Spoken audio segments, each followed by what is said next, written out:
Hello, thanks for clicking on our video today. My name's Melina, and today's episode is going to be a compilation of my first month working with my new training project. This is Reyna. She's nearly 2 years old, and she's an American quarter horse. Before I start her under saddle, I'm focusing on doing some liberty work with her and just doing a ton of groundwork with her so she's well-rounded, and by the time I am ready to hop on her, our first ride can be really uneventful in the sense that it's pleasant instead of going for a ride on a bucking bronco that doesn't know what you want from them.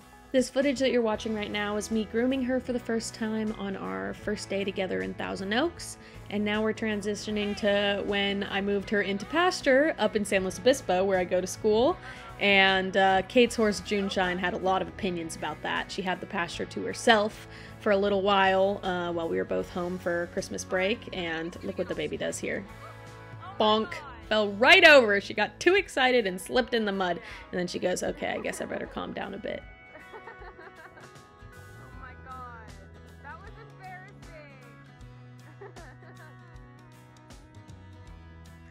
So we ended up getting a ton of rain right when I bought Reyna and brought her to San Luis Obispo.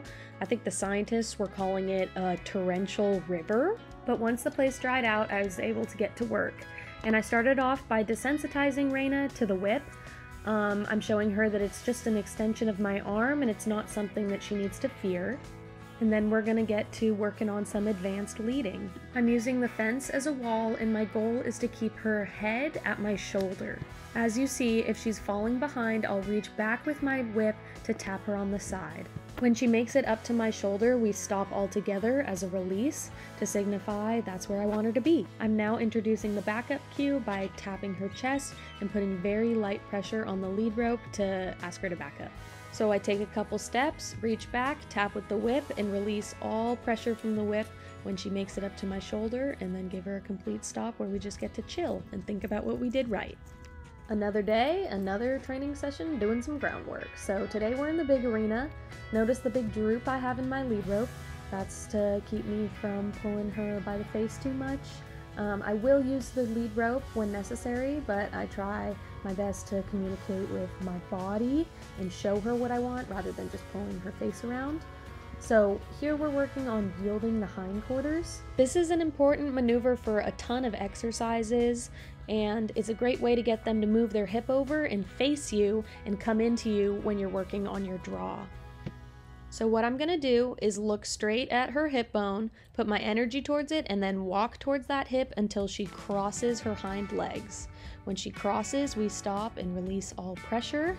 And ideally, you don't want their front feet to move, but you can't expect everything to be perfect all at once. So once you just get that cross in the back, you want to give them that big release and reward. I want to note that this is just a documentation of my process of training this specific horse. Everyone's going to go about things a little differently, and there's nothing wrong with that.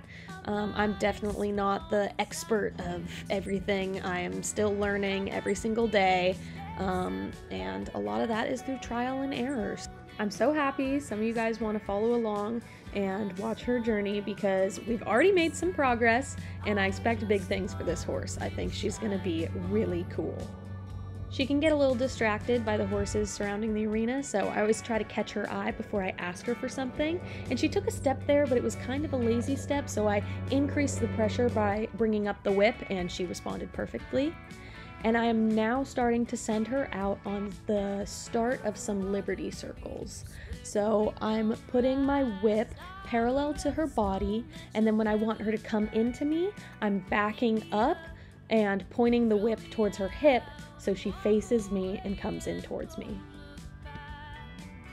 My main goal for these sessions are keeping them really light and positive and making it so she really wants to be with me. I do that by working her in a circle, and then when she comes into me, that is where she gets to rest and have her face pet and loved on. When I'm eventually going to be working her completely at liberty with no halter or no tether, she has to choose to be with me, so it has to be a positive experience, and she has to feel that natural draw to come into me.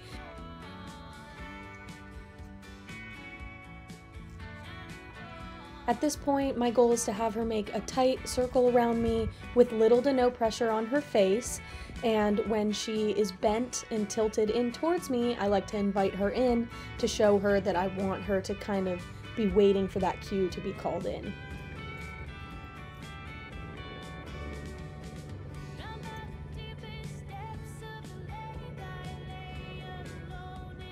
In these beginning stages of training, I am not using positive reinforcement in the sense of using treats.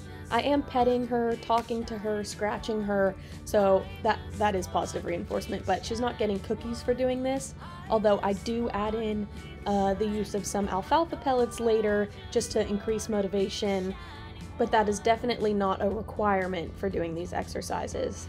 You gotta be careful with giving them treats because you don't want to create a cookie monster. And here we're just trying out a little ground tie, and I'm going around and picking up her feet. That's a really important thing to practice, so she can be handled by the farrier, and I can pick out her feet.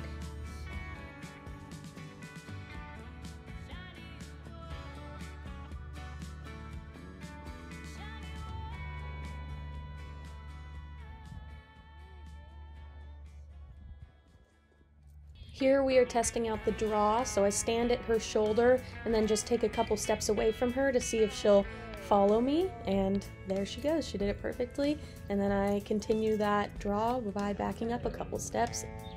Now we're getting into the backup. She gets a little flustered here. I might have came in with a little too much pressure to start, so I just kind of reset her and tried again with the lean, and then I just put a little pressure on the lead rope to kind of give her that right answer right away. Watching back this footage just reminds me that I need to slow down throughout these sessions. I need to slow down my cues and my increase of pressure, and also slow down those little breaks in between to let her marinate in what she did right.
I'm now teaching her to drop her head to the ground, and this is going to be the first stage of the lie down. And this is my first time teaching a lie down. And I'm loosely following Sam Van Fleet's method.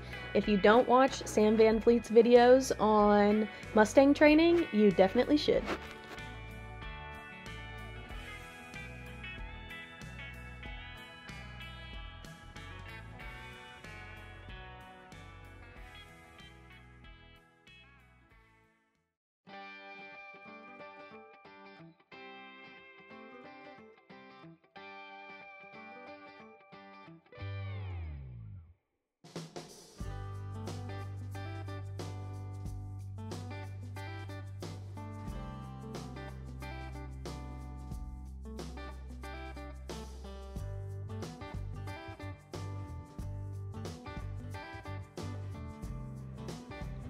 When I back up to draw her in, I completely loosen my grip on the lead rope and let it slide through my fingers, because I'm not trying to tip her nose in towards me. I'm trying to get her just to follow me in.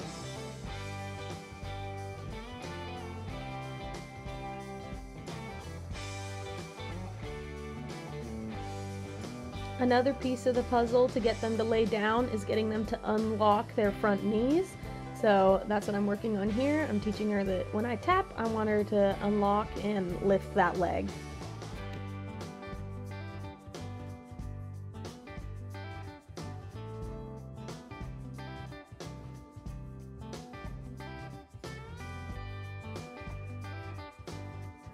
Okay, these clips are a little funky because I had to zoom in on a vertical video, but this is our first time trying some of our exercises with nothing on her face, and she was fabulous.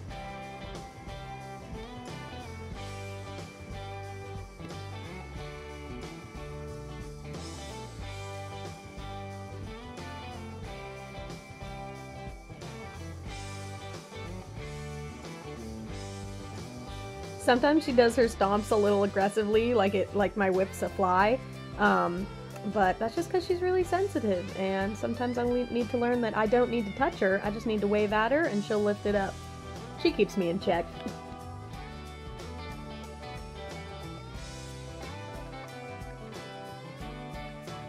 And boom, here are our first attempts at a Liberty Circle. I threw the halter on so I could grab her if she floated away and I needed to get her attention. And something that's important to note is Kate had just slid in that black bucket that normally has treats in it. So there were no treats in there, but that did distract her when she went by it. But I was happy that I was able to increase the pressure with the whip to drive her forward, and she would continue on her circle instead of getting driven away. So, you know, happy accidents lead to good training moments. I also want to note that she is in a big open space and her roommate is loose, so this is some great attention from the little baby that she is focusing and wanting to work.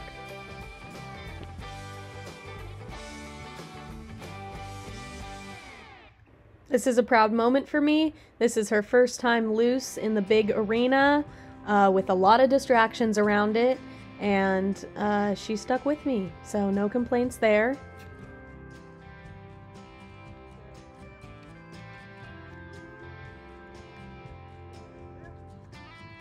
When her attention would drift outwards, I would take a little micro step backwards, and that was enough to kind of draw her head back into me, and then I could continue to send her around. And I'm very happy with how she's doing.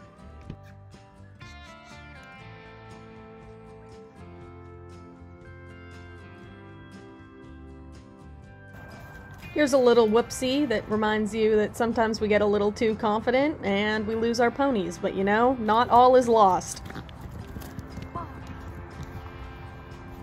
That's not what we want.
Hey, pretty girl.